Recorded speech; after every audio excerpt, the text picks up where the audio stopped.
Salom alaykum, yaxshimisiz? Yaxshimisiz, qaraysiz? Ha, quloq soling bacham. Ha. Ukangizni oti nima edi? Yana u tikov bergansiz. Bobirmi? Ha, o'sha Bobirjon bacham bizni nabirani qizligini olibdilar. Kimsiz edi?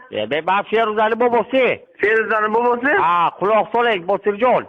Ha. Shu bacham endi moshini keltirib qo'yasiz, yo bo'lmasa sudga beramizda.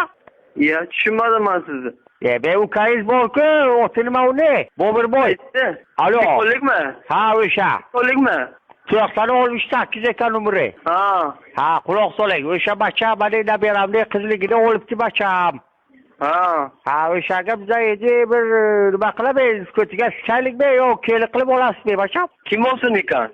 O'qay ukangizda, o qilgan ishni qilibdi endi. Ha, uni so'raymiz-ku uni. Botirboy. Ha. Ha, bu bacham bu katta ish bu qazoga qaylamasin, lekin bacham hammangiz ketasiz gruppovoy. Ha, uni tekamiz uni. Uni nabiramiz aytki, alo. Ha. U nabira aytki, katta akasi bir marta qildi meni. Nima qilib deydi? Yitalab yuribdiman deydi. Ya. Ha, shu gap rostmi bacham? Bilmayman lekin men, xabarim yo'q lekin. Ha, quloq soling. Aniqlaymiz, kesin qayerga. Alo, quloq soling menga.